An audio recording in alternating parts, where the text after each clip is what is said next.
Hey guys, and welcome back to another episode of Marketing in the Madness. Now, as you may see behind me, if you're watching and not just listening, we are not actually called Marketing in the Madness anymore. For the next few weeks, there are some very special episodes coming because we are live backstage in the Female Leaders Club at Madfest. So, at the moment, we are called Marketing in the Madfest rather than Marketing in the Madness. So there's going to be a few special episodes coming at you, this being one of them, which I really hope you enjoy. We're going to be uncovering not just the marketing innovations that get us further, but also the cultural innovations that need to happen to get women ahead at work. I used to always say, if you want something done, you give it to the busiest person in the room. And now I'm like, if you want something done, you give it to a working mom. They will get that shit done. Well, I think the concept of female founders is bullshit. Hear me out. Our Leaders Club today, fucking amazing. To see that many women in a room, all supporting one another and rooting for one another and feeling inspired by one another is incredible. This is what networking should be like, not just in female spaces, but in all spaces. If you're a woman that wants investment, you've got to be better than everyone. Not just as good as, you've got to be better. Quite proud that I am sole shareholder, launched my business on my own, no fucking investment, and I want to tell people about that. Those inclusive spaces really help other women who are maybe too scared or too doubtful or, you know, for whatever reason aren't doing it. How many businesses that are female-led do you invest in? Because that was a telling sign to me of whether this was a token box tick of like, yay, we've got some females here. I'm fucking good enough for that table. You're good enough for that table. You're good enough for that table. And you're good enough for that table. We like texting each other at 8 o'clock being like, are you still working your fucking nuts off? It's about consistently showing up, being brave enough to show up, to stand up for the things that you believe in, because if you don't, someone else will. It's hard work whether you're male, whether you're female, but of course it's harder when you're female because you're constantly proving yourself. I was like, why haven't you rehearsed this? You know, I've rehearsed this over and over and over again to be really good at doing it. And you've just come here. That is the big difference, isn't it? You know, we're unwinding hundreds, if not thousands of years of stereotypes. So hi guys, we are backstage at Madfest in the Speakers Lounge, and I have, well, including myself, 4 fucking awesome female founders. And because I'm on stage in the Female Leaders Club, kind of focusing on female founders, I felt like it was a good idea to rip some of the best of them from the stage back here. So before we get started, can everyone do a really quick, I should introduce myself, right? So I'm Katie Street. I am the founder of Street Agency, also podcast host for Marketing in the Madness. Amelia Sordell, founder of Clout, personal branding strategist, and also podcast host, which I never say. I never tell people I have a podcast. Branded by Amelia Sordell is what that's called. You have great guests. I do. 1, 2. Yeah. 3, hopefully soon. I am Sedge. I am an advisor, consultant, and I did found an agency which I have recently exited. I don't have a podcast. I'm Jo, co-founder of the Better Menopause. And you have also done that, right? We have actually, yeah, sort of a side related to Better Menopause. Better Menopause's sister, Better Life, the new podcast, which is about midlife reinvention, which really goes along with the story of what we're trying to do at the Better Menopause, which is to give women the opportunity to have a really awesome second half and not a slow decline into old age and illness. We want the absolute opposite for that. We're all about the positivity of what you can have and how you can feel really amazing. Age disgracefully. I love it. Absolutely. So on that, what I wanted to discuss as 4 female founders, and Amelia's got some interesting views on this. What does it mean to be a female founder? Well, I think the concept of female founders is bullshit. And hear me out. I'm very pro. I literally sent a voice note to someone today about this. I said, I'm very pro all female spaces. Like the Female Leaders Club today, fucking amazing. To see that many women in a room, all supporting one another and rooting for one another and feeling inspired by one another is incredible. I went to the Verve Bold Women of the Year Awards a couple of weeks ago, and it was just a sea of like fucking awesome women who were all networking and all supporting each other and handing out business cards, and we were doing business. And I was just like, this is what networking should be like, not just in female spaces, but in all spaces. Like it should be this lovely, supportive, like not competitive amazingness. However, I really dislike the concept of female founder because it puts our gender in front of our abilities. You don't hear anyone be called a male entrepreneur or a he-EO, which is like, ick, a boss man. Like, you don't hear men do that. with each other. And I understand why the female founder thing exists, right? It's because we've historically all been marginalized. We don't have a space where we can call it our own. And so we made our own space, right? We all came together and said, well, we're female founders. We're not like every other entrepreneur because we're women. However, I think in today's society, it perpetuates this idea that we don't deserve a seat at the table that already exists. We need to build our own table because that one, we're not good enough for that one. Yeah.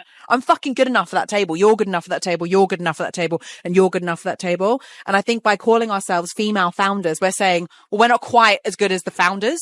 So we're going to have to sit over there on the kids' table. And I fucking hate that so much.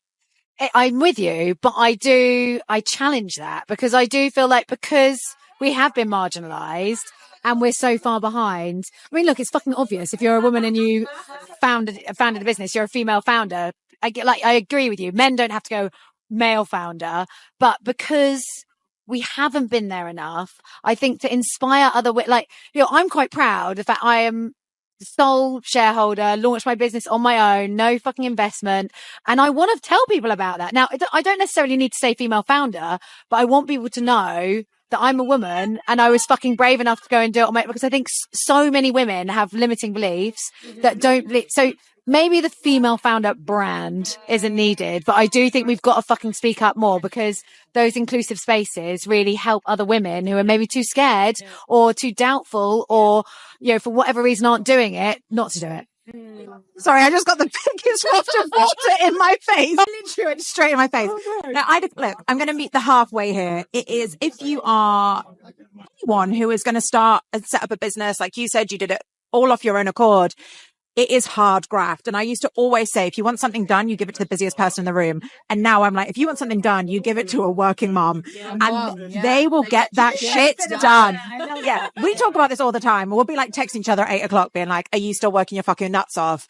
But it's like, again, it's like, those conversations are different. And again, when I was going through my private equity round, it was like, I was asking the question of like, how many businesses that are female led do you invest in? Because that was a telling sign to me of whether I was a token box tick of like, yay, we've got some females here, or whether actually that they had a really truly inclusive.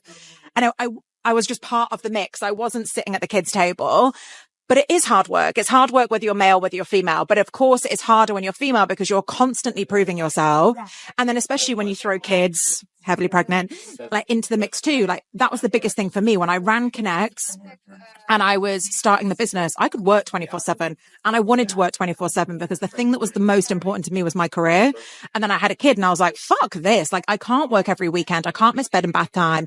I can't not go here because the detriment was spending time with my daughter and that was not good enough for me. And they're the things that when you're founding and setting up businesses, like it's not okay to say to someone, you can set up a business when you're 27, which I was when I set up mine. You've either got to wait till you're 40 and your kids are at school and you've kind of got that balance and you're reworking things. So you need to do it early on. That's also not okay. So like that, the juggle, the struggle, the like chaos comes irrespective of when and how, but it's hard work. Can I just follow up on something you said there about the funding and how you didn't want to be a token like box six? That's what I mean about the female founder thing. To me, it's tokenism. Yeah. You said something a minute ago, which I think is really interesting around like you want to inspire other women to do it. Like I'm the same, 100% shareholder. I had a shareholder. I bought him out of my business. I got strong armed into paying, and it would have been a huge amount of money. Luckily, I've got a great legal team. So thank you very much. To this person who had done fuck all of my business, man, obviously. And he wanted this huge payout and I did it all by myself. I didn't have any help growing my business. I had mentorships, of course, and I've had this incredible group of women around me and men too, supporting me and all that kind of stuff, but I have done it on my own. The only thing I would say is I don't want to just inspire women to do that. I want to inspire everyone to do that. I think that every young human being in this world, the number one thing that stops them from achieving anything in life is confidence and belief that they can do it. And if I can be up there and go, look at me, I can do it, and inspire a little boy or a woman or a man or like whatever to do it for themselves, that to me is a win. And that to me is true inclusion. That's not, let's like get more women in more male dominated spaces. It's actually like, well, let's get the men into women spaces as well. And like, and it all be humanity. And I go, it's very like wishy-washy and whatever.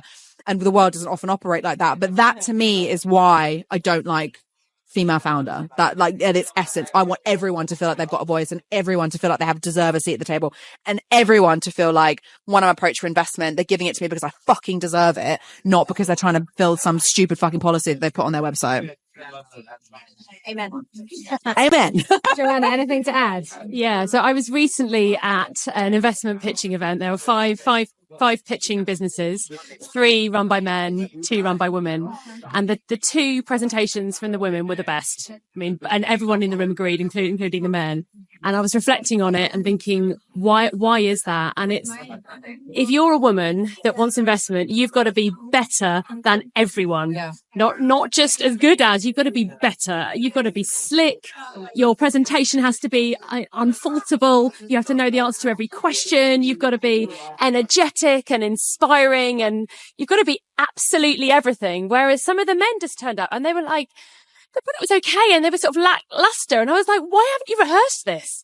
You know, I've rehearsed this over and over and over again to be really good at doing it. And you've just come here.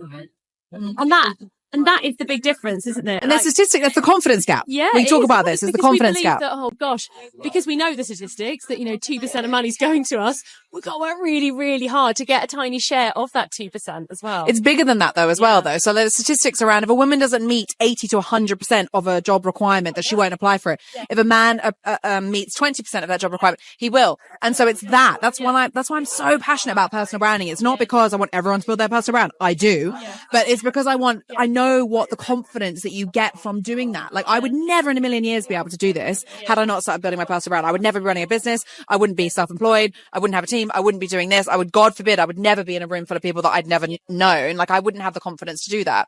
Building my personal brand has given me the confidence to do that. And that for me is the real driver of what I do. It's because I want people to go, fuck it, I meet 20%. Let's give it a fucking crack. Worst case, I get told no. Worst case, I don't get funding. Worst case, I do something else. Who fucking cares? It's just a story arc in your long-term narrative anyway. It doesn't matter. But I think more people need to give it a go. And that's the problem, is more men are up for giving it a go than women.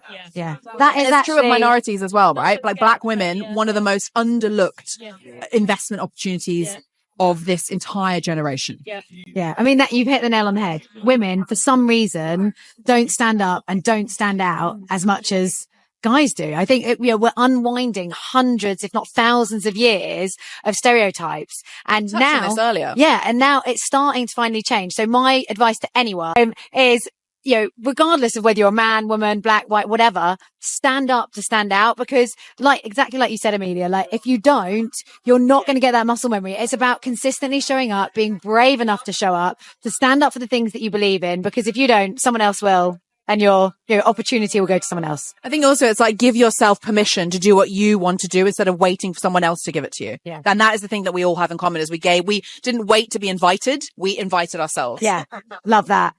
Hey guys, me again. I hope you enjoyed the episode that you've just listened to. And if you did, I'm going to do the annoying thing that all podcasters do, which is go and ask you to subscribe, because it really does make a difference to our rankings. And please do go subscribe, leave a comment, give us a 5-star review if you did love it. If you want to get in touch, do check out the email address in the show notes. Most importantly, again, if you're on YouTube, please subscribe by clicking the button somewhere that is on this screen. And it will mean that you get notified when new episodes go live.